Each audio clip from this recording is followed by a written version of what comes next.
Good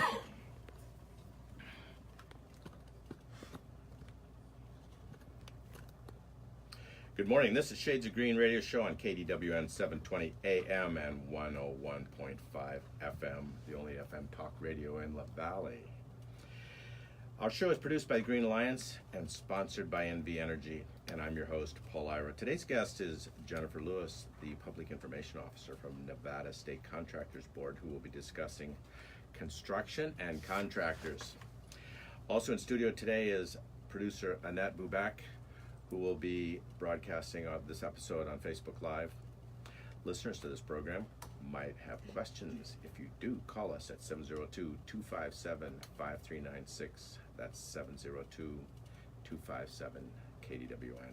Good morning, everybody. Good morning. Good morning. Glad to have you all here. Today we're going to talk about getting projects done and how you get that done and who do you talk to.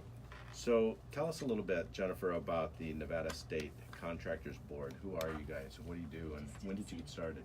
We were established by the legislature in 1941, so we've been around for quite some time. We've got a 7-member board that's appointed by the governor. Our executive officer is also appointed, is elected by the board. But basically, we're a consumer protection agency, completely free to the public, and that's really our main message today, is to help share those resources of how we can assist homeowners in hiring their contractor. Just a caveat and disclaimer, we don't recommend contractors to hire, but we'll certainly walk you through some of those resources about how you can verify that your contractor's properly licensed to do the work they say they're able to do. Well, free's a cost we can get behind, that's for sure. That's right. What kind of services do you provide? We provide licensing, so we license all of the contractors within the state. We have over 15,000 licensed entities, and each of those entities then employs the workforce that you have in the construction industry. The other services that we provide on the homeowner side are our investigative enforcement services. So when you have a complaint against a contractor that you've hired, you would file that complaint with our office. We will go and investigate it. If we validate those issues, we'll order your contractor to repair the issues that are below industry standard, and if they fail to do so, then we can take disciplinary action against the license. For unlicensed contracting issues, you may still file those complaints with us. However, the homeowner is not as protected. What we do then is we pursue criminal prosecution against the unlicensed contractor. And so that's a lot of stuff there. I know where to go with this. So it sounds like you're the contractor's cops. We just regulate the industry. That's really our other half of our mission, is to regulate the industry and promote confidence within the construction industry itself. So one of the things they always say about laws and rules is who's going to regulate that. So it sounds like you guys are getting that done. Yes. Do you have a badge? No, we do not carry badges, okay. but we do have identification. We don't need no stinking badges.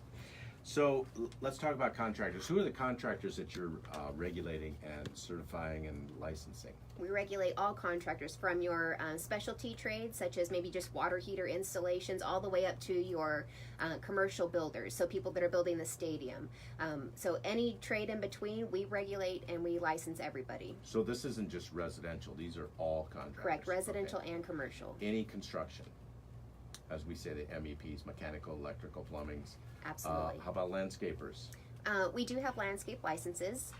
Okay, great. And so let's talk about a specific project. For example, someone wants to have a water heater installed, like myself. I'm switching from a tank to a tankless. What would I look for in a contractor? How would I quiz this contractor to find out if I have someone that can do the job? So a couple first steps. We recommend checking with friends, neighbors, anybody close to you about references. So see who they may have worked with in the past and have positive experiences with.